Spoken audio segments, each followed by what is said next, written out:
ถ้ามีใครถามทำไมคนไทยถึงรักพระองค์อย่างนี้แค่ได้ชมพระบารมี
ถ่ายรูปก่อนครับนายครับต้องมาถ่ายรูปก่อนนะครับมา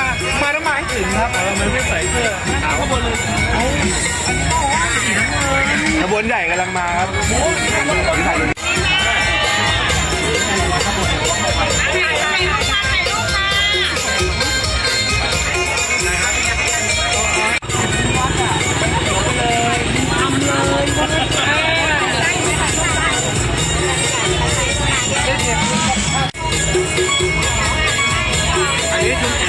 คุณคนไทยคุณคน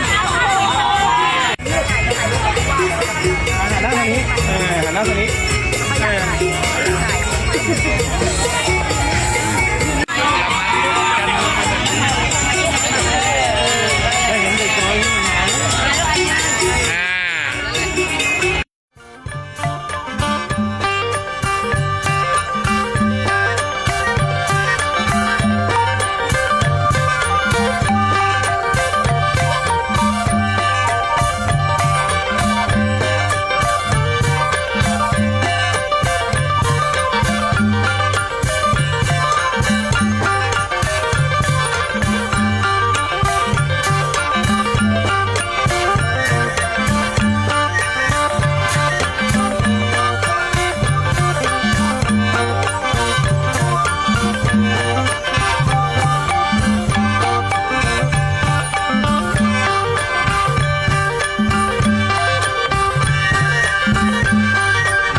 มานิ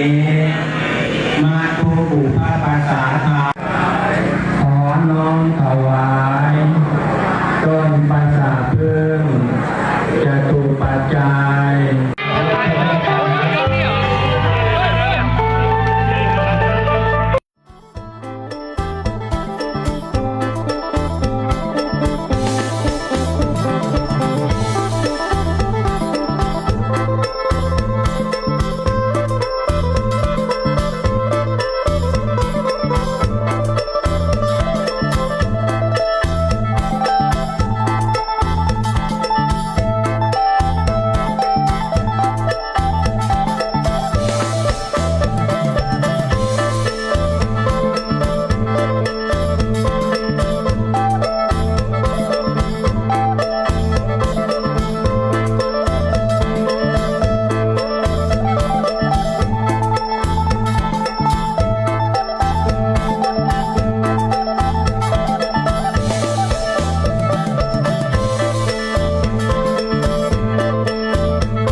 ต่อไป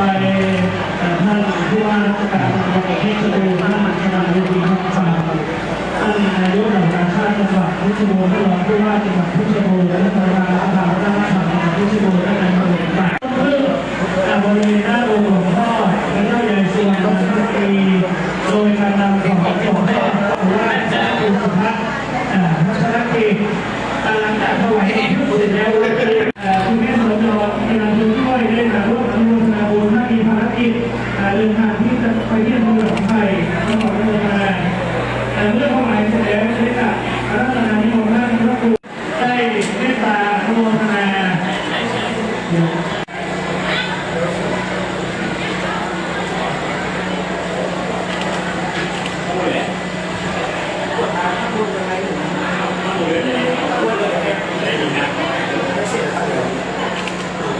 ไม่มีวิวัฒนาการ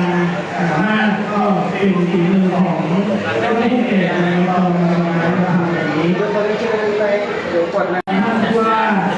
ราชการจังหวัดเพชรบูรณ์ได้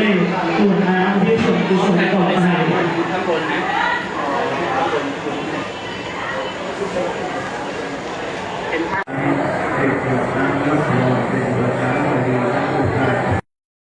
ยะถาวาริวหาปุราปาริปุเรนติสาคารังเอวะเมวะอิโตทินังเปตานังอุปกปปติอิชิตังปฏิตังตุมหังคิปะเมวะสมิจฉตุสัพเพปูเรนตุสังกปาจันโทปนรโสยะถามณิโชติระโสยะถาอาภิติโยวิวัตตันตุสัพพะโรโควินาศตุมาเตภวัตวันตรายโยสุขีทีขายุโกภวะอภิว